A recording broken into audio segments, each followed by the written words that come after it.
الله أكبر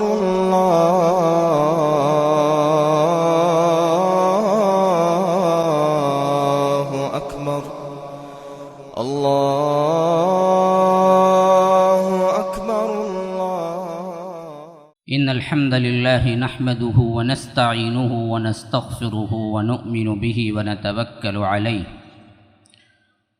ونعوذ بالله من شرور أنفسنا ومن سيئات أعمالنا من يهده الله فلا مضل له ومن يضلل فلا هادي له وأشهد أن لا إله إلا الله وحده لا شريك له وأشهد أن محمدًا عبده ورسوله أما بعد فإن خير الحديث كتاب الله وخير الهدي هدي محمد صلى الله عليه وسلم وشر الأمور محدثاتها وكل محدثة بدعة وكل بدعة ضلالة وفي رواية وكل ضلالة في النار فأعوذ بالله من الشيطان الرجيم بسم الله الرحمن الرحيم إن الله لا يغير ما بقوم حتى يغيروا ما بأنفسهم اللهم أرنا الحق حقا وارزقنا اتباعه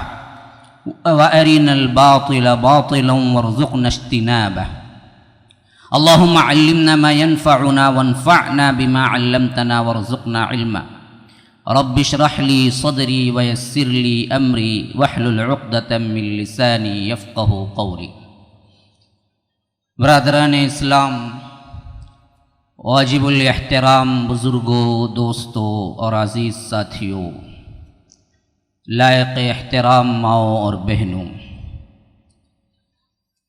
اسلام کے 10 بڑے واقعات کے موضوع پر 2 اجلاس ہمارے ہو چکے ہیں اور یہ تیسرا اجلاس ہے۔ رمضان کے ان مبارک راتوں میں اللہ رب العالمین نے جو آخری شریعت اور آخری نبی قیامت تک کے لیے بھیجا، اس کے تاریخ کے چند بڑے واقعات کے ذکر کے ضمن میں ہم نے اللہ رب العالمین کے نزول قرآن اس واقعے کو سنا اور محمد الرسول اللہ صلی اللہ علیہ وسلم کی وفات اور اس وقت صحابہ کرام کی وہ مثالی عظمت اور کردار صدیق کو سنا۔ تو اس کے بعد آج ہم اسی سلسلے کی چند کڑیاں آپ کو آگے لے جائیں گے، سنائیں گے کہ کس طرح کے واقعات مسلمانوں کو پیش آئے۔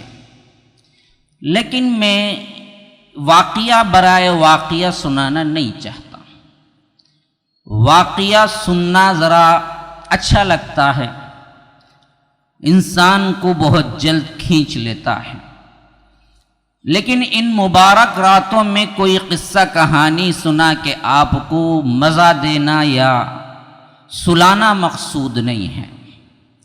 ان واقعات کو پیش کرنے کے نتیجے میں ہمیں کیا حاصل ہوتا ہے، یہ سب سے اہم سوال ہے جس پہ غور کرنا ہے۔ میں نے سورہ رعد کی آیت کا ابتدائی آیتوں میں سے ایک آیت کا ٹکڑا میں نے پڑھا ہے خطبے کے اندر۔ اللہ تبارک و تعالی فرما رہا ہے کہ جو قوم اپنی حالت کو خود بدلنے کے لیے تیار نہیں ہوتی، لا یغیر ما بقوم حتی یغیروا ما بانفسہم، اللہ بھی ایسی قوم کی حالت کو نہیں بدلتا۔ یعنی جو قوم اپنی حالت کو بدلنے کے لیے تیار نہیں ہوتی، جو قوم اپنے کردار سے اسلام کے اثبات اور اپنے وجود کے اثبات کے لیے لڑنے کے لیے تیار نہیں ہوتی، ایسی بزدل قوم کو اللہ تبارک و تعالی بالجبر بہادر نہیں بناتا۔ خود کے اندر وہ تیاری ہونی چاہیے، تب اللہ تبارک و تعالی قوم کو بھی تبدیل کرتا ہے، مدد کرتا ہے۔ خود ہی کو بھول چکی ہو، خود کے اندر کوئی تڑپ نہیں ہے، کوئی نشان نہیں ہے مسلمانیت کا، تو ایسی قوموں پر اللہ متوجہ نہیں ہوتا۔ سنانے کا مقصود ہی اصل میں یہی ہے کہ ہم جو اپنے آپ کو بھول چکے ہیں، ہم کون تھے، ہمارے آباء و اجداد کیا تھے، اسلام کے وراثت میں ہمیں کون کون ہیروز ملے۔ ہم نے تو یہاں کے وہ گندے قسم کے لوگوں کو ہیرو بنا رکھا ہے جو زیرو کے لیول پہ بھی نہیں ہیں، اس سے مائنس میں ہیں۔ انسانیت کے سب سے گرے ہوئے انسان کہہ سکتے ہیں ہم، عالم انسانیت کے، مسلمانیت کے نہیں کہہ رہا ہوں، عالم انسانیت کے گرے ہوئے، جن کو انسان کا لقب نہیں دے سکتے ہم، کتا جانور کا لقب دے سکتے ہیں، خنزیر کا لقب دے سکتے ہیں، انسانیت سے گری ہوئی حرکتیں کرنے والوں کو ہم نے ہیرو کا درجہ دے رکھا ہے۔ قوم ان سے سائن لینا کیا ہے، سگنیچر لینا کیا ہے، ایک بہت بڑا کارنامہ سمجھتی ہے، اپنے آپ کو بڑی معزز خیال کرتی ہے کہ اس سے فوٹوگراف لے لیں، اس سے کوئی بات کر لیں۔ میں نام نہیں لینا چاہتا، اشارے دے رہا ہوں، رمضان کی ان راتوں میں ان کا نام بھی میرے منہ پہ آئے، نعوذ باللہ، میں پناہ مانگتا ہوں۔ لیکن کن کی طرف میں اشارہ کر رہا ہوں، ذہین ترین سامعین سے خطاب کر رہا ہوں، مجھے پتا ہے جہاں اشارہ کر رہا ہوں وہاں آپ کے ذہن پہنچ چکے ہوں۔ تو ان کو ہم نے ہیرو بنا رکھا ہے، ان کے عادات و اطوار کے پیچھے ہم گردش کر رہے ہیں، ان لوگوں کے پیچھے ہم اپنے آپ کو برباد کر رہے ہیں، ان کے اسٹائلوں کے پیچھے ہمارے اسٹائل گھوم رہے ہیں۔ گویا کہ ہم ایک ایسی بدترین قوم ہیں جن کے پاس دامن کے اندر ہیرے جواہرات و یاقوت و زمرد ہیں، لیکن وہ پتھروں کے پیچھے پھر رہی ہے، پتھروں کو تلاش کر رہی ہے، جن کے دامن میں خود ہیرے جواہرات نہیں ہیں، یاقوت و زمرد ہیں، لیکن قوم کا حال یہ ہے، پستی کا حال یہ ہے کہ وہ یاقوت زر و جواہرات کو تو کیا پہچانے، وہ تو پتھروں کے پیچھے پھر رہی ہے۔ ہمارے اسلاف کی تاریخ میں اللہ تبارک و تعالی نے جن نامور صحابہ میں، خاص کر سپہ سالاروں میں، تاریخ کے بلند تر افراد میں جن لوگوں کو اللہ تبارک و تعالی نے تاریخ اسلام میں اٹھایا اور جنہوں نے کارنامے انجام دیے، اللہ کی قسم کھا کے کہتا ہوں، اس رات کے مبارک راتوں کے اندر اللہ کی دوبارہ قسم کھا کے کہتا ہوں، سہورا قسم کھا کے کہتا ہوں، تاریخ کے اندر کسی اور قوم کے پاس کوئی ایسا ایک ہیرو نظر نہیں آئے گا جو اللہ تبارک و تعالی نے ہمیں دیا ہے۔ لیکن ہمارا حال کیا ہے؟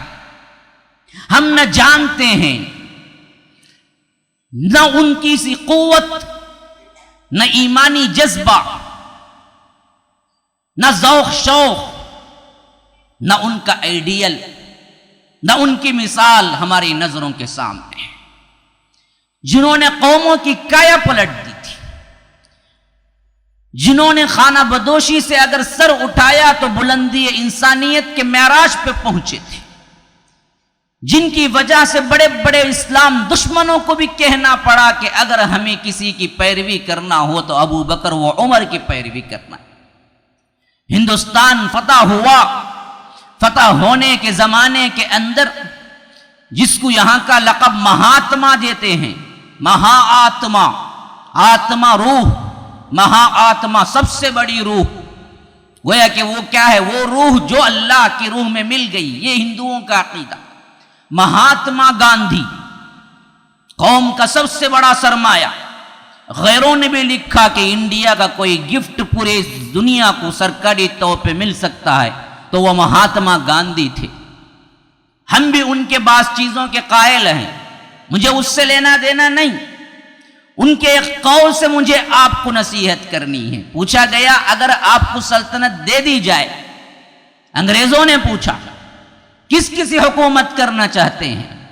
گاندھی نے اس وقت کہا تھا کہ ابو بکر و عمر کا آئیڈیل میرے سامنے ہے۔ یہ کون ہے؟ مسلمان نہیں ہے، تاریخ کا بڑا گہرا مطالعہ کیا ہے، جانتا تھا کہ کون ہے ابو بکر، حیف تو ہم پر ہے۔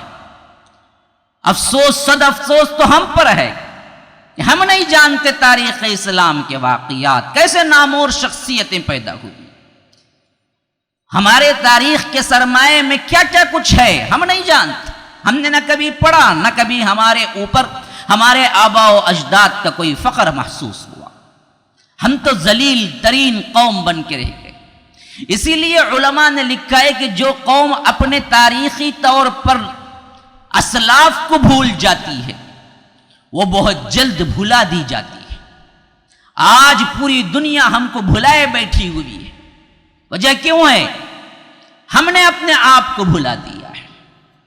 پوری دنیا میں کوئی شور نہیں ہے. ہم پہ کوئی ظلم ہوتا ہے تو پوچھنے والا کوئی نہیں، ہم پہ کوئی مار پڑتی ہے تو سوال کرنے والا کوئی نہیں. کروڑوں کی تعداد میں موجود ہیں. خود ہندوستان میں دوسری سب سے بڑی مسلم آبادی ہے انڈونیشیا کے بعد. پاکستان کی بھی اتنی آبادی نہیں جتنی آبادی ہندوستان کے مسلمانوں کی ہے. نمبر 2 دنیا کے اندر سب سے بڑی مسلمان قوم 9ویں نمبر پہ ملیشیا کے بعد یہ ہے ہندوستان. اس کے علاوہ 56 ممالک مسلمانوں کے پاس ہے. 56 ممالک، 56 حکومتیں، 56 فوج. لیکن وقات کیا ہے؟ حیثیت کیا ہے؟ ہماری حیثیت کیا ہے؟ جب چاہے جسے چاہے جو چاہے کر گزرے. اقوام متحدہ میں ہمارا کوئی پکار اٹھانے والا موجود نہیں ہے. ہندوستان کی پارلیمنٹ میں کوئی ایک مسلم ایم پی نہیں ہے. 1-2 ہے، وہ بھی اپنے مفاد کی خاطر چلاتے ہیں، لیکن کوئی اصل ہمدرد ہمیں نہیں ملا. یہ یہاں کی حکومت میں ہے. وہاں کے انٹرنیشنل طور پر بتا رہا ہوں کہ اقوام متحدہ میں رمضان کے مہینے میں غزہ پہ میزائل برسائے تو اقوام متحدہ روکنے والا نہیں ہے. UN جس کا قیام ہی امن کے لیے ہوا تھا، لیکن مسلمانوں کے لیے کوئی UN نہیں ہے. حالت یہاں تک پہنچ چکی ہے. برما میں کیا نہیں ہو رہا ہے، ہمارے ساتھ یہاں ہندوستان میں کیا نہیں خطرات لاحق ہیں. کون سی قوم تھی؟ ہم کیا تھے؟ کیا سے کیا ہو گئے؟ ہم کیسے تھے؟ کہاں سے کہاں پہنچا دیے گئے؟ یہ بھی ہم بھول چکے ہیں. ہمار اپنی پستی، یہ پست اور پستی یہ خود ہمیں یاد نہیں ہے. کیسی بھولے دیکھیے. ایک انسان غلام ہے اور اس کے دل میں غلام ہے، یہ سوال ہمیشہ کھٹکھٹاتا ہے. تو ہو سکتا ہے وہ کبھی آزادی کی فکر کرے، میں غلام ہوں مجھے آزاد ہونا ہے، میں غلام ہوں مجھے آزاد ہو. ایک انسان غلام ہے، غلام ہوتے ہوئے سمجھ لے کہ میں غلام بھی نہیں ہوں، وہ بھی بھول چکا ہے کہ میں غلام ہوں، تو وہ کہاں آزادی کی فکر کرے گا. آج ہماری حالت وہی ہے. ہم سب سے زیادہ ذلیل ہیں، سب سے زیادہ کمزور ہیں، سب سے زیادہ مظلوم ہیں، سب سے زیادہ حقیر ہیں.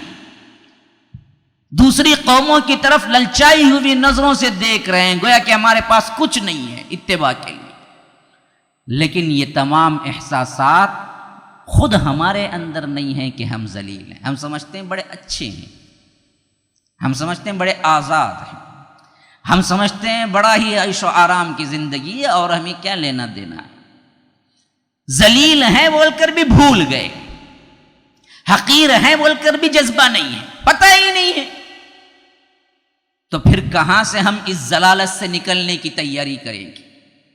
کہاں سے ہم اس حقارت سے نکلنے کی تیاری کریں گے؟ یہی وہ زمانہ ہے جس کے بارے میں اللہ کے رسول صلی اللہ علیہ وسلم نے فرمایا تھا کہ تم ایسے ہی ذلیل و خوار ہو جاؤ گے اور غیر مسلم قومیں تم پر ٹوٹ پڑیں گی جس طرح ایک بھوکا دسترخوان پہ ٹوٹ پڑتا ہے. کیوں؟ تمہارے اندر کوئی ایمانی رمق دمق باقی نہیں ہوگی. تم بھول چکے ہوگے اپنے اسلاف کی تاریخ، جنہوں نے 30 سال کے اندر تک پوری دنیا پر اسلام کا پرچم لہرا دیا تھا. وہ بھی کیا لوگ تھے جنہوں نے اپنی زندگی وقف کر دی بندگی کے لیے، اپنی زندگی کو تمام کا تمام اللہ تبارک و تعالی کی بندگی کے لیے وقف کر دیا۔ ایک ہم بھی کیا لوگ ہیں جنہوں نے اپنی زندگی کو وقف کر دیا، کس کے لیے؟ ہماری اپنی خواہشات کے لیے، ہماری اپنی تمام بندگی کو وقف کر دیا اس تھوڑی سی زندگی کے لیے۔ وہ لوگ جو تھے انہوں نے دراصل اپنی زندگی کو بندگی کے لیے وقف کیا تھا، اور ہم نے اپنی بندگی کو زندگی کے لیے وقف کر دیا ہے۔ ہمیں سوائے دنیا کے علاوہ کچھ نظر نہیں آتا، ہمیں سوائے 2 روم، ایک ہال، ایک کچن باتھ روم کے لیے ترس رہے ہیں، بس آخری بلند تر خواہش کوئی محل ہو جائے، بس ہمارے اپنے نوجوانوں کی آخری حد کیا ہے؟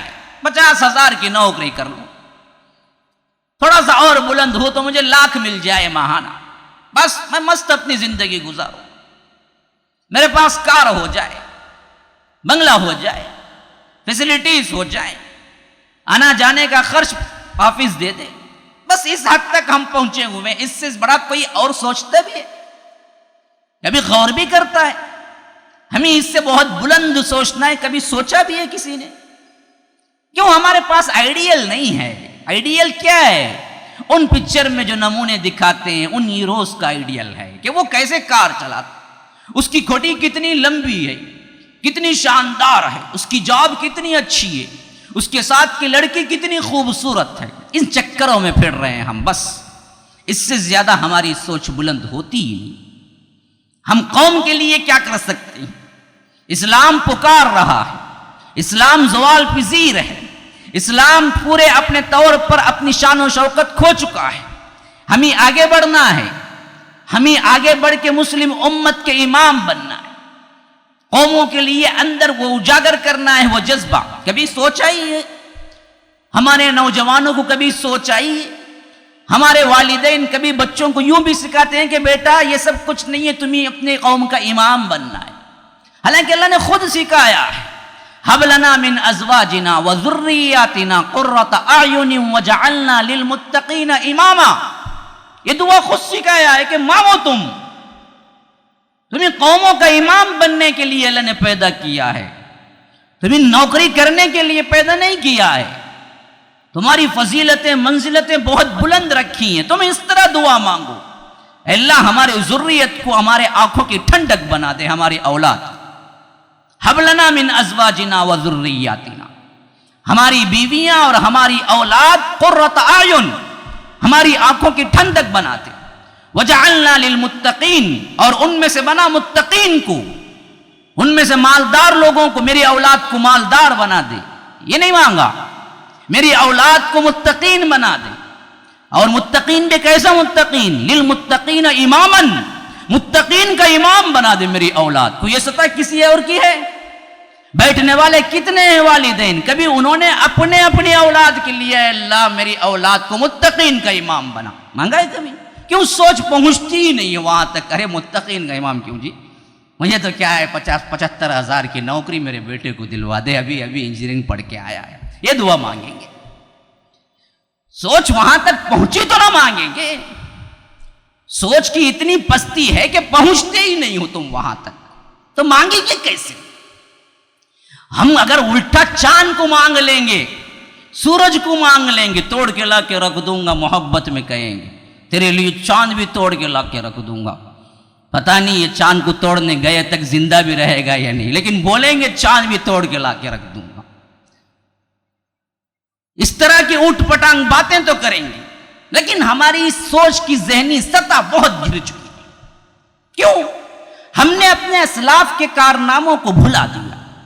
اسلام جہاں سے نکلا تھا، آپ کو بتائے مکے کے عرب بدوؤں نے اسلام قبول کیا، عرب کے وہ لوگ جن پر کوئی حاکم نہیں تھا، معاشی طور پر، سیاسی طور پر، اقتصادی طور پر دنیا میں ان کا کوئی ایک بھی اٹھان نہیں تھا، کوئی بھی نہیں جانتا تھا کہ عرب قوم میں سے بھی کوئی اچھائی ہو سکتی۔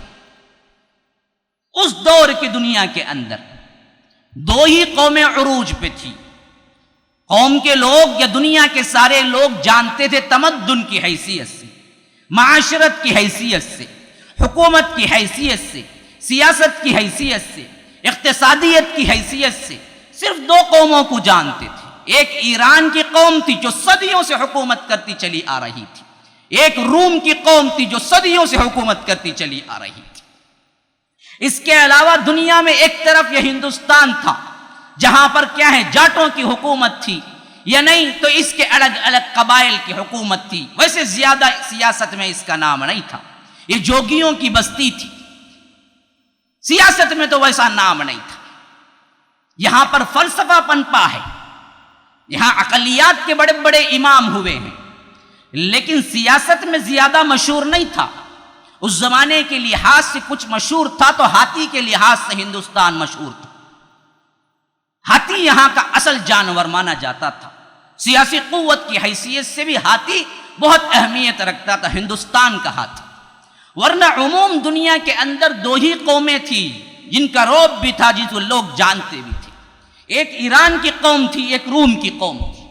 عرب ان دونوں کے سرحدوں سے ملی ہوئی ایک قوم تھی جس کو کوئی پنپتا بھی نہیں تھا، کوئی ماپتا بھی نہیں تھا، کوئی ایک سطح پہ کیا ہے اپنے ذہن میں کوئی جگہ بھی نہیں دیتا تھا، اس کے لیے کوئی وقت بھی نہیں تھی، وہ جانتا تک نہیں تھا کہ یہ قوم بھی کبھی ابھر سکتی ہے۔ اسی لیے کسی نے اس پر غضبہ کرنے کی، اس پر کیا قبضہ کر کے اس پر حکومت کرنے کی سوچی بھی نہیں تھی، وہ ایسے ہی چھوڑ دیے تھے، یہ لوگ ہیں اپنے اپنے قبائل میں ہیں، ہمیں کیوں ان سے چنتا کرنی۔ اس ماحول میں اللہ کے رسول صلی اللہ علیہ وسلم عرب میں نمودار ہوتے ہیں، نبوت کا اعلان کرتے ہیں۔ وہ جو باپ ہو کے بیٹے کو کہہ رہا تھا کہ عمر تو بکریاں چرانے کے بھی لائق نہیں ہے، وہ عمر آگے چل کے آئے تو ہندوستان کی سرحد تک پہنچے ہیں اور مسلمانوں کو بکریاں چرانے کے لائق نہیں ہے، باپ خطاب کہا کرتا تھا۔ لیکن عمر اسلام لائے تو بکریاں چرانا تو بہت دور کی بات ہے، بکریاں تو کیا ہیں کوئی حساب میں نہیں ہے، پورے مسلمانوں کی گلہ بانی 10 سال تک کرتے رہے، جس کو کسی اور خلافت کے کوئی اور خلیفے نے اس طرح نہیں چلایا۔ کہاں سے نکل آئے؟ کس یونیورسٹی میں پڑھے تھے؟ ہارورڈ تھی؟ کون سی یونیورسٹی تھی؟ کہاں سے آ گئے تھے؟ کون بنایا تھا ان کو؟ جو بنائی تھی کتاب، وہ کتاب آج بھی تمہارے ہاتھوں کے پاس موجود ہے۔ تم نے کیا سبق لیا؟ تم میں سے کتنے بنے، کتنے پڑھے؟ اللہ کی قسم کھا کے کہتا ہوں، اگر ہم کلام اللہ کو پڑھتے اور اس کی باتوں کو سنتے تو آج ہماری یہ حالت نہ ہوتی۔ اگر کتاب اللہ کو پڑھتے اور اس کی باتوں کو سنتے پھر بھی ہماری یہ حالت ہوتی تو اللہ کی قسم کھا کے کہتا ہوں اللہ سے بڑا ظالم کوئی اور نہیں۔ ہماری پستی کا واحد علاج کلام اللہ ہے، ہمارے جھگڑوں کا واحد علاج کلام اللہ ہے، ہماری جماعتوں کا واحد علاج اللہ کا کلام ہے، ہماری لڑائیوں کا واحد علاج اللہ کا کلام ہے۔ اسے پڑھو، یہ پڑھنے کے لیے آیا ہے، یہ ہدایت کے لیے آیا ہے، یہ انسانوں کے لیے آیا ہے، یہ زندوں کے لیے آیا ہے، یہ مردوں کے لیے نہیں آیا۔ من کان حیا ویحق القول علی الکافرین، اس ذکر کو، اس قرآن کو ہم نے اتارا ہے ہر اس شخص کے لیے جو زندہ ہے۔ من کان حی، زندوں کے لیے ہے، تم نے اس کو مردوں کے لیے بنا کے رکھا ہے۔ نہ پڑھتے ہو، نہ سمجھتے ہو، نہ غور کرتے ہو۔ پستی کی وجہ یہ ہے۔ تو ایسے ماحول میں محمد الرسول اللہ صلی اللہ علیہ وسلم نے جماعت بنائی بہت جلد۔ 23 سال کی مدت کتنی مدت ہوتی ہے؟ بہت بڑی مدت ہے۔ قوموں کے انقلاب اور ریولوشن، اس کے لیے تو صدیاں چاہیے۔ روس کا ریولوشن ہوا، ہم تو کیا ہے نہ اب کی تاریخ جانتے ہیں نہ تب کی تاریخ جانتے ہیں۔ کس سے مثال دے کے سمجھاؤں تو سمجھاؤں؟ جانتے ہیں تو سمجھائیں گے نا۔ نہ ہندوستان کی تاریخ جانتے ہیں نہ اسلام کی تاریخ جانتے ہیں۔ نہ آج کی 19ویں صدی اور 20ویں صدی کی تاریخ جانتے ہیں، نہ اس وقت کی 600ویں صدی کی 20ویں کی تاریخ جانتے ہیں، نہ یہ جانتے ہیں نہ وہ جانتے ہیں. پھر سمجھو تو کیسے سمجھاؤں؟ آپ سمجھیں گے تو کیسے سمجھیں گے؟ روس میں سب سے بڑا انقلاب لایا، پتہ ہے کون لایا روس میں انقلاب؟ لینن نے لایا تھا. صدیوں محنت تھی اس کے پیچھے، پھر اس کے بعد انقلاب ہوا. وہاں پر سوشلزم حکومت کا مذہب بنا. آپ کو بتائیں آج سے اگر 60 سال پیچھے چلے جائیں، 60 سال پیچھے چلے جائیں، دنیا کے اکثر ممالک غلام تھے. دنیا کے، ہندوستان غلام نہیں کہہ رہا ہوں میں، ہندوستان تو 1947 میں کیا ہے آزاد ہوا. اسی کے ساتھ ساتھ پاکستان الگ ہوا. 1971 میں بنگلہ دیش پاکستان سے الگ ہو گیا، ٹکڑے ٹکڑے کر کے رکھ دیا ہمیں، اور ویزا کا سسٹم بنا کے ہندوستانی نے مسلمانوں کو کچا کاٹ ڈالا. پتہ ہے اس سے پہلے کوئی ویزا کا سسٹم نہیں تھا. جہاں چاہے جو چاہے وہاں سے ہجرت کر کے مکہ پہنچ جا سکتا تھا، وہاں رہ سکتا تھا. کیوں؟ کچھ بھی ہو جائے، ایک جائے پناہ تھی ہمارے واسطے. ایک مکہ تھا، ایک مدینہ تھا. جب بھی چاہو سفر کو باندھو، اونٹ پہ سوار ہو، گرتے پڑتے پہنچ جاؤ اور رہ جاؤ. کوئی پوچھنے والا نہیں تھا. پاسپورٹ نہیں تھی، ویزا نہیں تھی. یہ سب کس کی پیداوار ہے؟ یہودیت کی. اور کتنے سال کی؟ 50-60 سال کی. بس اس سے پہلے کوئی نہیں تھا. پوری زمین ہماری تھی. ایک زمانے میں آیا تھا اقبال نے، یہ سارے جہاں سے اچھا ہندوستان ہمارا. لیکن ان کو بہت جلد واضح ہوا ذہن پہ، میں نے غلط گایا ہے. سارے جہاں سے اچھا ہندوستان کیسے ہو سکتا ہے؟ مسلمان کی نظر میں تو مکہ ہی ہو سکتا ہے سارے جہاں سے اچھا. ہندوستان تو کیسے ہو سکتا ہے؟ تو انہوں نے پھر خیال کو بدلا تو کہا کہ چین و عرب ہمارا، ہندوستان ہمارا، پوری دنیا ہماری ہی ہے. پہلے ٹکڑا کر دیا تھا. بعد میں ان کو احساس ہوا تو انہوں نے یہ طنز بنائی، یہ نظم بنائی، چین و عرب ہمارا. چین و عرب دو مشہور تھے اس زمانے. ہندوستان بھی ہمارا ہے، ہم بلبلیں ہیں اس کی، سارا جہاں ہمارا، سارا جہاں ہمارا ہی ہے. اصل میں ہم ہی تھے سب کچھ. ہم بھول گئے، ہمیں بھلا دیا گیا، اور ہم نے اپنے تاریخ کو پس و پشت ڈال دیا. ہم کیا تھے اتنا بھلا دیا گیا ہمیں کہ ہمیں احساس بھی نہیں کہ ہم بھول گئے. یہاں تک پہنچ گیا معاملہ. آج اسی وجہ سے کیا ہے، ہم 2 ٹکڑے روٹی پہ قناعت کرنے پہ راضی ہیں، ٹکڑوں پہ پلنے والے بن گئے ہیں، خود خوشامد کرنے والے بن گئے ہیں. کیوں؟ ہمارا نصب العین ہی بس پیٹ بن چکا ہے. غلام قومیں ہمیشہ اسی حد تک سوچا کرتی ہیں کہ 2 وقت کی روٹی مل جائے. ہم بھی اسی کنڈیشن پہ آ کے گرے ہوئے ہیں. ہمارے اندر کوئی احساس خودی نہیں ہے. ہمارے اندر ہم کون تھے یہ تصور نہیں ہے، نہ کوئی دلانے والا ہے. ہم تو چھوٹے چھوٹے باتوں میں جھگڑے میں پڑے ہوئے ہیں. انگلی ہلانا ہے، ہاتھ باندھنا ہے، سینے پہ کرنا ہے، پاؤں چیرنا ہے، ان مسائل میں پڑے ہوئے ہیں. قومیت، مسلمانیت، اسلام مجموعی نظر سے غائب. ہر کوئی ایک ٹکڑا پکڑ کے چل رہا ہے اور اسی سے خوش. کل حزب بما لدیہم فرحون. ہر جماعت کے پاس جو کچھ ہے وہ اسی میں خوش مگن ہے. کوئی اجتماعیت پہ بات ہی نہیں کرتا. کوئی امت کو بتاتا ہی نہیں کہ تم کون تھے. جاؤ جاؤ جاؤ 300-400 سال پہلے جاؤ، پھر دکھاؤ کوئی دیوبندی تھا، کوئی بریلوی تھا، کوئی فلاں تھا، کوئی فلاں تھا. بتاؤ.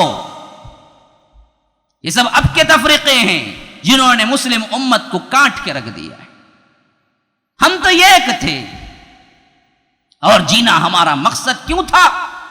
ہم تو جیتے تھے تیرے نام کی عظمت کے لیے. اقبال نے کہا ہمارا جینے کا مقصد تھا رب العالمین کا نام بلند کرنا، اور مرتے تھے تیرے نام کی عظمت کے لیے. مرنا بھی اسی لیے تھا کہ تیرا نام باقی رہ جائے. یہ وہ قوم تھی جو صدیوں اسی پر کامزن رہی، لیکن ہوا کیا بعد میں؟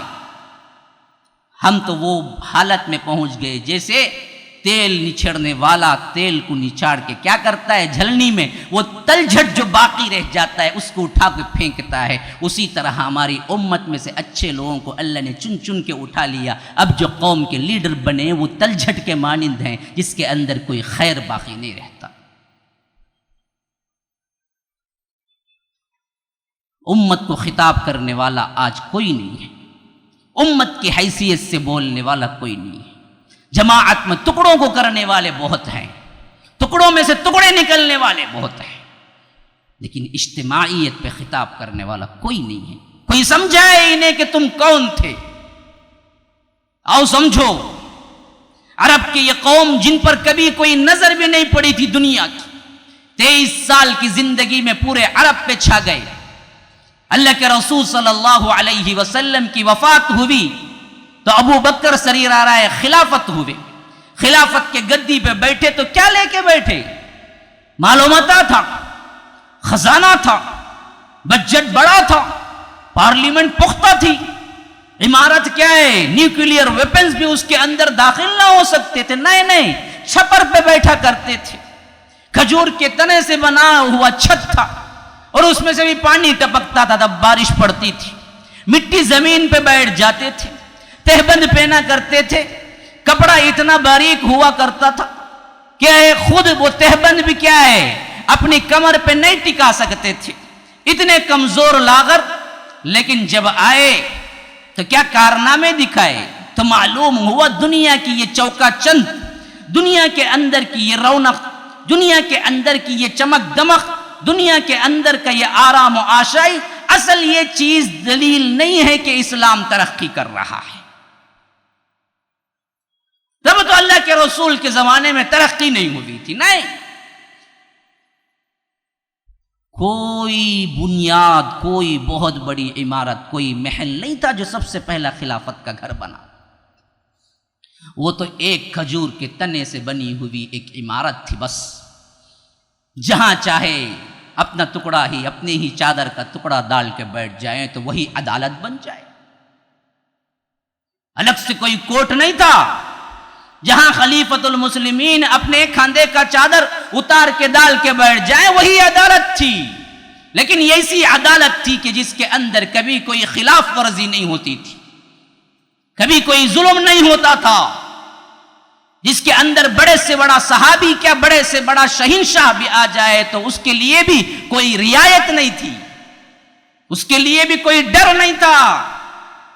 یہ وہ لوگ تھے جنہوں نے جہاں بھی گئے، جہاں بھی اپنے ایمان کو لے کے گیا، وہاں کے لوگوں کو حیران کر دیا۔ یہ انسان ہے، یہ انسان ہے، یہ انسان ہے۔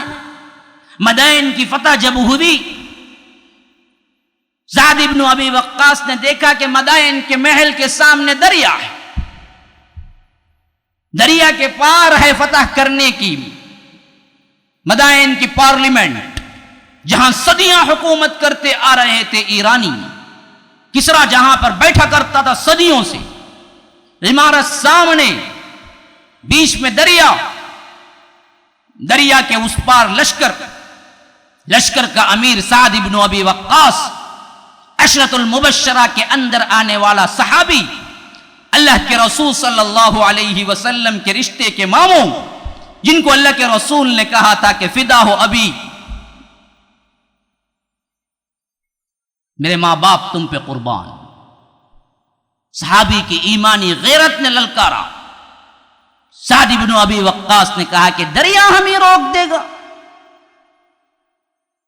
دریا ہمارے ایمان کو نہیں روک سکتا، دریا ہمیں واپس پلٹا دے گا، دریا ہمارے ایمان کو واپس پلٹا نہیں سکتا، ہم منہ نہیں موڑ سکتے۔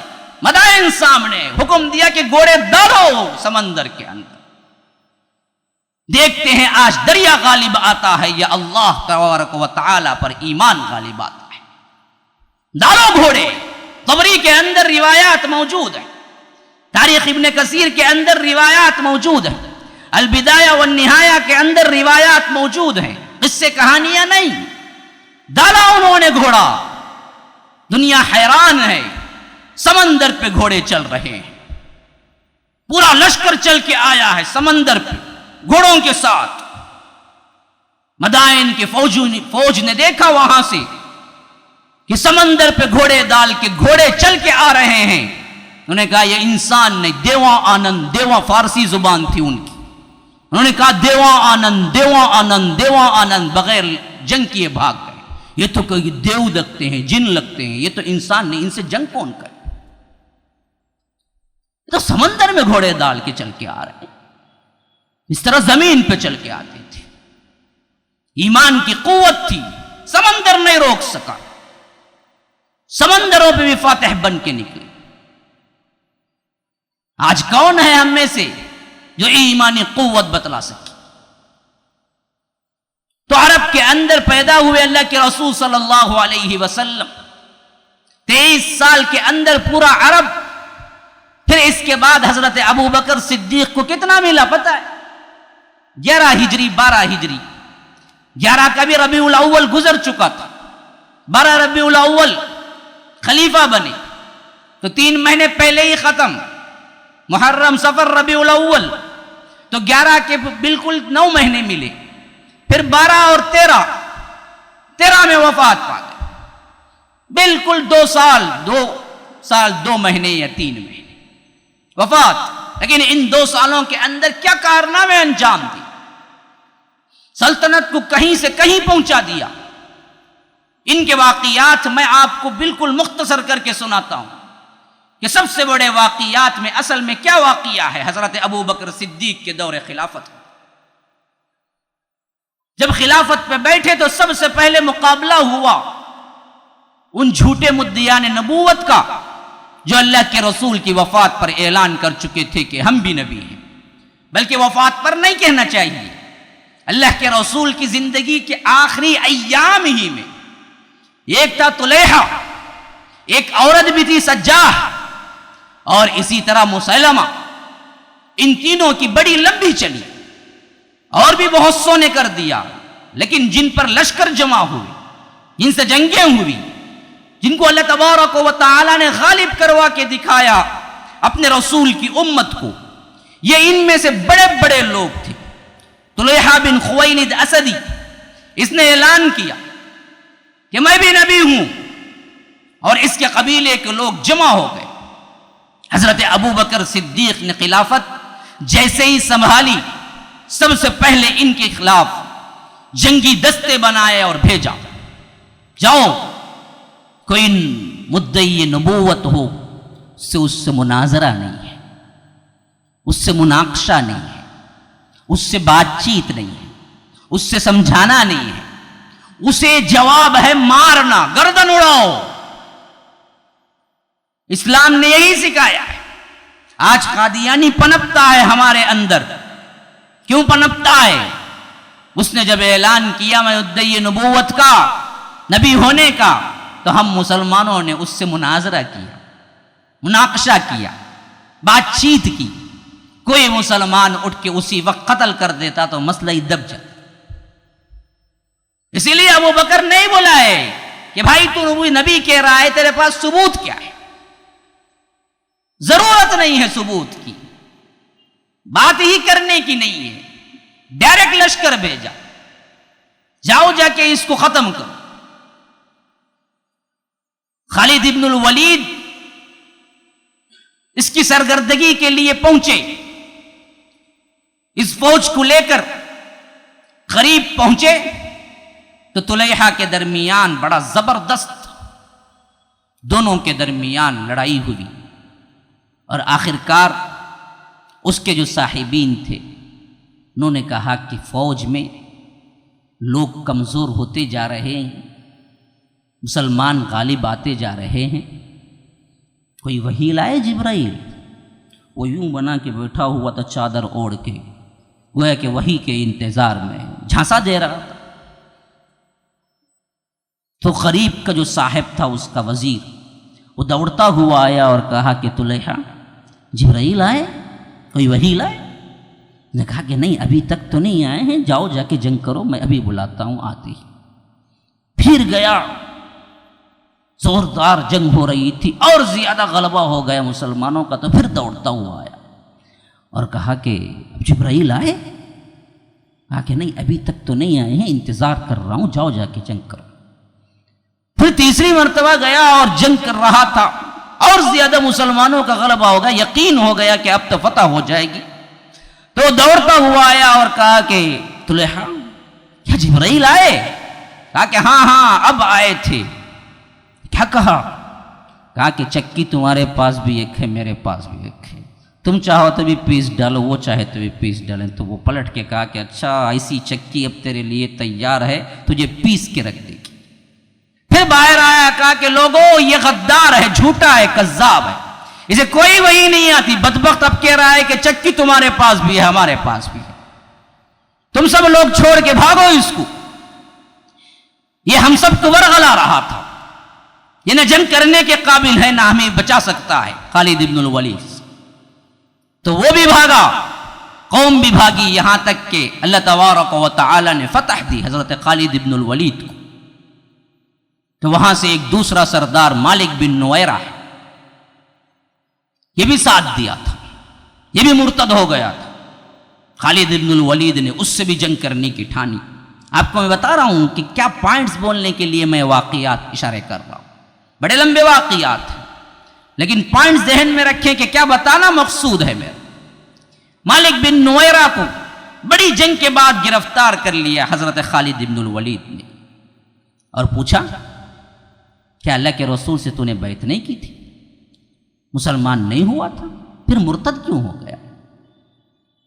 اس نے کہا کہ دیکھو یہ بات چیت نہ کرو، تمہارے صاحب سے کیا ہوئی تھی وہ بات میں بعد میں دیکھ لوں گا، اب تم مجھ سے کیا فیصلہ کرتے ہو یہ بات بتاؤ۔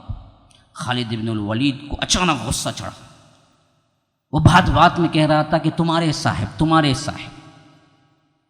تلوار اٹھائی، گردن پہ رکھا اور کہا بدبخت میرے صاحب کیا مطلب ہے؟ تیرا صاحب نہیں ہے محمد صلی اللہ علیہ وسلم، تو اسلام قبول نہیں کیا؟ یہ کیا کہہ رہا ہے کہ میرا صاحب کیا تیرے صاحب نہیں ہو؟ تو بات ٹھنڈا پڑ گیا۔ ایک روایت میں آتا ہے کہ اسی پس منظر میں اتنا غصہ آیا کہ تلوار اٹھائی اور اس کی گردن کو اڑا دیا، وہیں سے معاملہ ختم کر دیا۔ لیکن دوسری روایتوں میں آتا ہے کہ حضرت خالد نے کیا کیا، ذرا غصے کو سنبھال کے کہا کہ جاؤ اس کو قید میں رکھو، بعد میں فیصلہ کریں۔ رات بڑی سرد تھی، بڑی سردی ٹپک رہی تھی، اور عرب میں ایک رواج ہے، ایک محاورہ ہے۔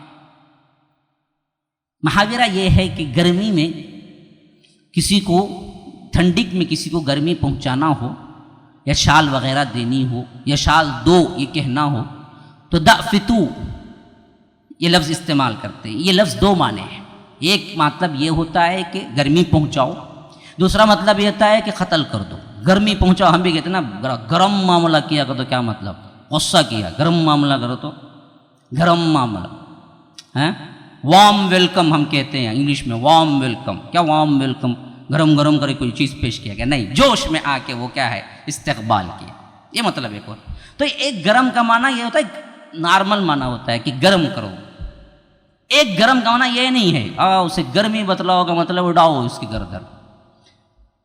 تو حضرت خالد نے اعلان کیا بھائی جو قیدی ہیں تمہارے پاس ان کو گرمی پہنچاؤ، دعفتو اساراکم۔ لیکن جن جن کے پاس قیدی تھے انہوں نے سمجھا کہ خالد نے حکم دیا گردن اڑاؤ، تو گردنیں اڑاتی، مالک بن نویرہ کی بھی گردن اڑاتی۔ اب اس کے بعد جب صبح ہو کہ خالد آئے اور قیدیوں کو پوچھا تو انہوں نے کہا کہ آپ نے تو کہا تھا گردنیں اڑا دو، ہم نے اڑا دی۔ حضرت خالد بن الولید نے کہا میں گردنیں اڑانے کا کہاں کہا تھا، میں کہا تھا کہ گرمی پہنچاؤ، خاصی سرد رات۔ آپ کیا کر سکتے ہیں، مارنے کے بعد مرنے والے کو زندہ تھوڑی کر سکتے۔ انہوں نے کہا کہ ہم تو گردنیں اڑاتے۔ حضرت خالد نے کہا کہ دیکھو اللہ جو چاہتا ہے وہ ہوتا ہے، میرا معاملہ تو کچھ اور ہی کہنے کا تھا، لیکن اللہ کو منظور یہی تھا جو ہو گیا۔ لیکن عدل و انصاف کا تقاضا دیکھیے کہ معاملہ کیسا ہے کہ ابو قتادہ انصاری اس لشکر کے اندر موجود تھے۔ ہے کوئی ایسی عدالت قائم کرنے والا؟ آج دکھانے کے لیے صدام کو قید کر کے روم کے اندر کیا ہے، کیا کر رہا ہے؟ وہ وکیل کو رکھ کے عدالت چلا رہا ہے، پھر اس کے بعد سزا سناتا ہے، کہتا ہے کہ ہم نے کیا انصاف کے تقاضے کو پورا کیا۔ عدالتیں یوں ہوا کرتی ہیں کمرے کے اندر۔ ابو قتادہ انصاری اس لشکر میں موجود تھے، کہا کہ خالد تم نے غلطی کی، تم نے بلا وجہ خالد مالک بن نویرہ کو قتل کیا، میں یہ شکایت لے کے ابو بکر تک پہنچوں گا، میں تمہیں امیر بھی قبول نہیں کروں گا اس وقت تک جب تک کہ فیصلہ نہ ہو جائے۔ لشکر سے کٹے سیدھے ابو بکر کے پاس پہنچ گئے۔ یہ عدالت کہیں اور دیکھ سکتے ہیں آپ؟ غیروں کے لیے اپنے لوگ دشمن ہو جائیں، غیروں کے انصاف کے لیے اپنے لوگ ہی کھڑے ہو جائیں تلوار کی طرح، نہیں ہو سکتا یہ ظلم۔ مالک بن نویرہ کون ہے؟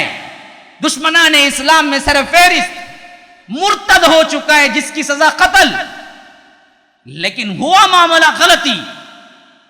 ابو قتادہ انصاری جیسی شخصیت حضرت خالد بن الولید کے لشکر سے نکل گئے۔ انہوں نے کہا کہ مجھے کیا انصاف چاہیے، خواہ کوئی دوسرا کیوں نہ ہو، اپنا کیوں نہ ہو، میں ابو بکر سے شکایت کروں۔ اور آئے حضرت ابو بکر سے کہا کہ خالد نے ایک بے گناہ کو قتل کر دیا، قید میں رکھنا تھا قتل کر دیا۔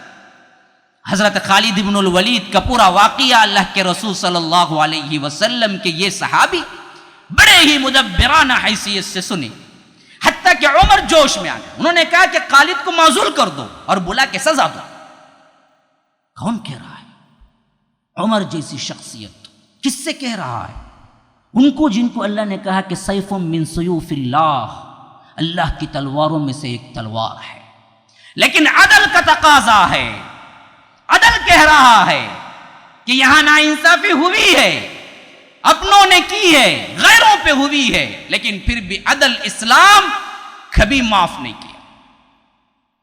یہ عدل آج کہیں موجود ہے، ہم پہ انگلیوں سے نشانہ کر رہے ہیں کہ ہم ظالم ہیں، ہم دہشت گرد ہیں، ہم فلاں ہیں۔ اللہ کی قسم یاد رکھو، کسی نے تاریخ اسلام پڑھی ہے تو کبھی یہ لفظ نہیں کہہ سکتا تاریخ اسلام میں جس طرح عدل و انصاف کا تقاضا پورا کیا گیا ہے، قوم کے پاس کوئی اور قوم کے پاس اس طرح کی نظیر اور مثالیں اور واقعات نہیں ہیں۔ حضرت عمر کھڑے ہو گئے کہ خالد کو معزول کرو، سزا دو۔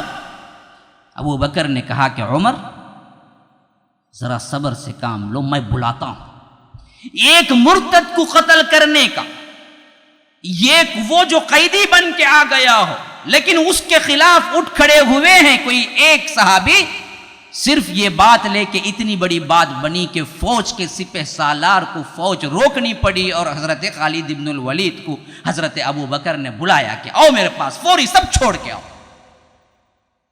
فوج چھوڑ کے آؤ۔ خالد بن الولید نے وہاں سے سفر طے کیا اور مدینہ منورہ پہنچے تو غصے کا اظہار کیا، کہا کہ خالد ہر کسی پہ تلوار چلانے لگے۔ تو کہا کہ خلیفۃ المسلمین میری بات سن لیں، بات غلط فہمی کی، میں نے کہا تھا کہ سردی ہے گرمی پہنچاؤ، لوگوں نے غلط سمجھا اور انہوں نے قتل کر دیا۔ تو ابو بکر صدیق نے کہا کہ یہ عذر قابل قبول ہے، قتل غلط فہمی پہ ہوا ہے، لیکن اس کے بعد احتیاط رکھو، ہمیشہ تمہاری طرف سے اس طرح کی غلطی نہیں ہونی چاہیے۔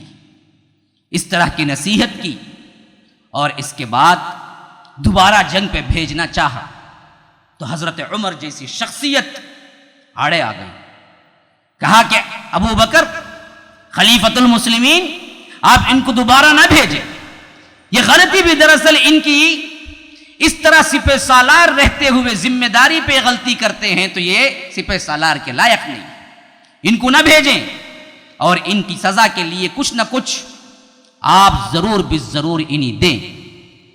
تو بڑا پیارا قول ہے حضرت ابو بکر صدیق کا جو پلٹ کے حضرت عمر کو دیا تھا۔ انہوں نے کہا تھا کہ عمر، جس تلوار کو اللہ نے اپنے دشمنوں پر نکالا ہو کیا میں اس کو بند کر دوں؟ اللہ کے رسول نے فرمایا تھا کہ خالد اللہ کی تلواروں میں سے ایک تلوار ہے، اور اللہ جب نکالا ہے یہ تلوار کفار پر کہ میں بند کرنے والا کون ہوں؟ ہاں، تمہاری اس بات کے جواب میں ضرور اپنے مال غنیمت سے بیت المال سے میں مالک بن نویرہ کا خون بہا ادا کروں گا۔ انہوں نے ادا کی، کوئی پوچھنے والا نہیں تھا، وہ خود حاکم تھے۔ عدل و انصاف کی یہ مثال کوئی بتا سکتا ہے؟ یہ واقعات نہیں ہیں جو ہماری زندگیوں میں تبدیلی لا سکتے ہیں، ہم بتلا سکتے ہیں کہ ہم کس قوم سے ہیں، ہمارے اسلاف نے کس طرح کام کیا ہے، کس طرح عدالت کی ہے، کس طرح ججمنٹ کیا ہے، کس طرح امن کو پھیلایا ہے۔ کوئی خون بہا پوچھنے والا نہیں تھا۔ آج کوئی قتل کر دے اور مقدمہ دائر کر دے تو قتل کرنے والے کے ورثاء کو پیسہ پہنچتا ہے تقریباً 25 سال۔ مرتے وقت باپ کے بچے جو تھے، جو باپ مرا ہے وہ بچے 5 سال کے تھے، تو پیسہ آتا ہے 25 سال جب اس بچوں کی عمر ہوتی ہے، تب 20 سال لڑائی لڑتے ہیں، تب کہیں جا کے مقدمے میں اگر آپ پاس ہو جائیں اور مقدمہ آپ کے حق میں ہو جائے تو آپ کو پیسے ملتے ہیں۔ یہ انصاف ہے۔ آج وہ زمانہ دیکھیے، کوئی پوچھنے والا نہیں تھا اور خود امیر المومنین امیر المسلمین ہیں، لیکن پھر بھی خود اعلان کیا کہ میں اس کا خون بہا ادا کروں گا، اور ورثاء کو اس کا خون بہا ادا کیا۔ اور اس کے خلاف کھڑ کے لے کے دینے والے کون؟ ابو قتادہ انصاری، حضرت عمر جیسی شخصیتیں۔ کیا خالد کے مرتبے کو نہیں پہچانتے تھے؟ کیا ان کو پتہ نہیں تھا اللہ کے رسول نے ان کی عظمت کے ضمن میں سیف من سیوف اللہ کہا تھا؟ ہاں جانتے تھے، خالد کی عظمت کو جانتے تھے، خالد ابن الولید کون ہے مانتے تھے، لیکن ان کے ہاتھوں بھی امن پامال ہوتا ہے، ان کے ہاتھوں بھی کوئی غلطی سرزد ہوتی ہے، ان کے ہاتھوں بھی عدل و انصاف میں کوئی خطا ہوتی ہے تو اس کے خلاف بھی کھڑے ہو جاتے تھے۔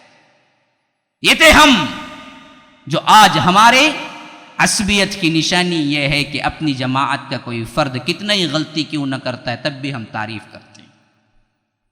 یہ آج کے اپنے مسلمان ہیں، ذرا گریباں میں جھانک کے دیکھیں، کہاں گیا وہ عدل و انصاف جو ہمارے اسلاف میں تھا؟ عدل و انصاف کی یہ مثالیں بکھری پڑی ہیں۔ حضرت ابو بکر صدیق کی وفات بہت جلد ہو گئی، اور انہیں سلطنت اسلامیہ کی توسیع کے ضمن میں وقت ہی نہ ملا۔ اتنی لڑائیاں، اتنی شورشیں تھیں کہ اسی کو برابر کرتے کرتے زندگی کٹ گئی۔ آخر موت، اجل کا وقت پہنچا تو عجیب مثال ہے۔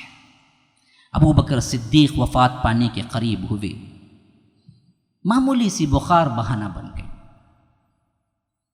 بس ایک مرتبہ سردی کے ماحول میں ٹھنڈا پانی نہا لیا رات میں، وہاں سے انہیں بخار نے پکڑا اور بستر پہ پڑ گئے، اور بہت جلد انہیں محسوس ہونے لگا کہ یہ دنیا کو چھوڑ کے جانے کا وقت ہے۔ تو لوگوں نے کہا طبیب کو بلاؤ،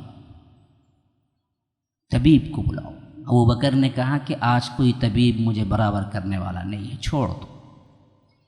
لوگوں نے اصرار کیا کہ نہیں، خلیفۃ المسلمین طبیب کو ہم بلاتے ہیں۔ بلانے کے لیے گئے، اور جب طبیب آیا، ڈاکٹر آیا، تو کہا حضرت ابو بکر صدیق نے، مجھے تو طبیب آیا بھی دیکھ کے چلا بھی گیا، تم کیوں آئے ہو؟ پوچھا کیا کہا تھا طبیب نے، کون سی بیماری ہے آپ کو؟ طبیب نے کہا تھا فعال لما یرید، جو میں چاہتا ہوں وہ کرتا ہوں۔ اب اللہ تبارک و تعالی مجھے بلا رہا ہے، مجھے کسی طبیب اور دوائی کی ضرورت نہیں ہے۔ اپنی بیٹی عائشہ کی طرف پلٹا اور پوچھا، بیٹی امہات المومنین میں سے ہیں کہ اللہ کے رسول صلی اللہ علیہ وسلم کس دن وفات پائے؟ عائشہ رضی اللہ عنہا نے کہا کہ ابا جان پیر کے دن، اور پوچھا آج کیا دن ہے؟ کہا پیر کا دن۔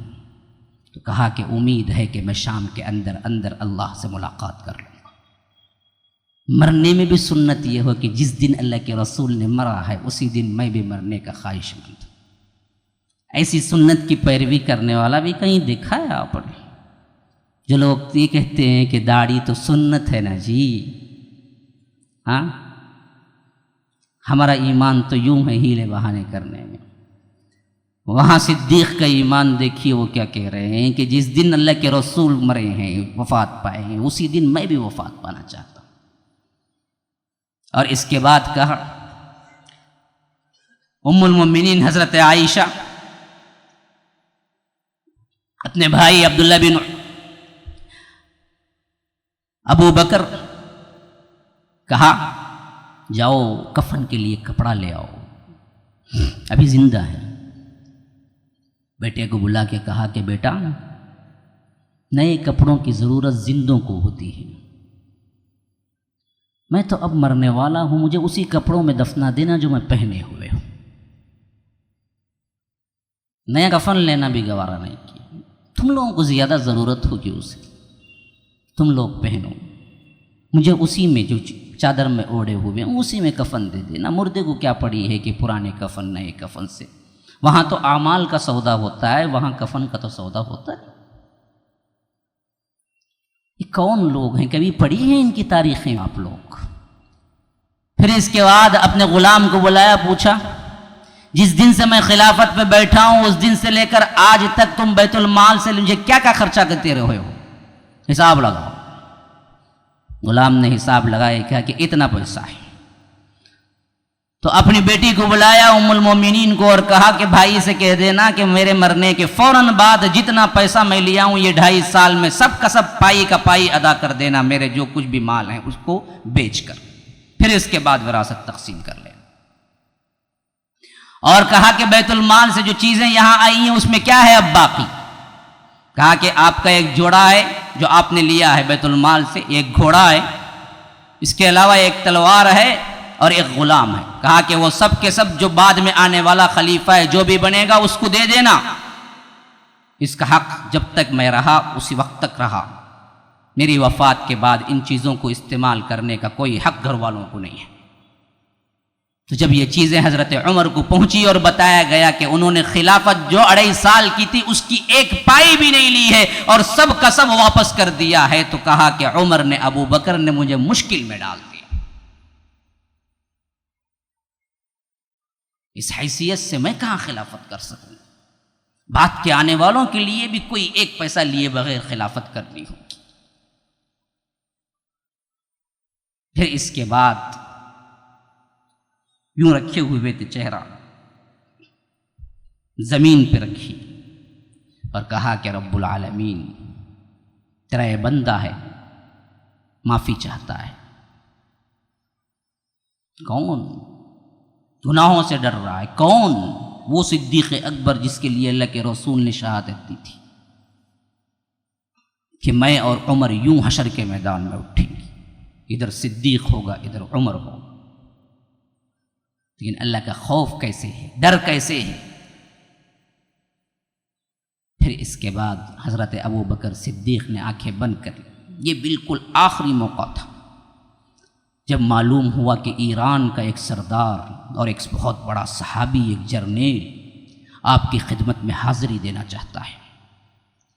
اس نزاع کی حالت میں بھی حضرت ابو بکر صدیق نے کہا کہ جلدی بلاؤ، میں بھی ملاقات کا متمنی۔ سردار اندر داخل ہوئے، اس صحابی کا نام ہے مثنی بن حارثہ۔ مثنی بن حارثہ اندر داخل ہوئے، سلام کیا، خلیفۃ المسلمین ایک بہت ہی اہم کام سے آیا ہوں اور آپ آخری نزاع کے عالم میں ہیں، کہوں تو کیا کہوں؟ کہا کہ تم میری حالت کی فکر چھوڑو، تم جو کہنا چاہتے ہو وہ کہو۔ کہا کہ میں اس وجہ سے آیا ہوں کہ یہاں پر ایران میں مسلمانوں پر بڑا ظلم ہو رہا ہے جو غلام اسلام قبول کیے ہیں، آپ ان کی فوجی امداد کے لیے حکم جاری کر دیجیے۔ ایسے عالم میں بھی بلایا اپنے کاتب کو اور کہا کہ لکھو میرے بعد جو خلیفہ ہے عمر، اس کو کہہ دینا کہ خلیفہ بنتے ہی سب سے پہلا کام یہ ہے کہ مثنی بن حارثہ کو فوج دے کے ایران کی طرف بھیجو۔ پھر اس کے بعد خلیفۃ المسلمین نے وفات پائی۔ اب یہاں سے تیسرا بڑا واقعہ شروع ہو رہا ہے کہ مثنی بن حارثہ کے ساتھ حضرت عمر کس طرح پھر آگے لے کے فوج بھیج کے ایران فتح کرتے ہیں۔ میں انشاءاللہ وہ کل کی مجلس میں رکھتا ہوں۔ ھذا وباللہ التوفیق وصلی اللہ وسلم علی نبینا محمد۔ اسأل اللہ لی ولکم ولسائر المسلمین من کل ذنب فاستغفروه انہ هو الغفور الرحیم۔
Oh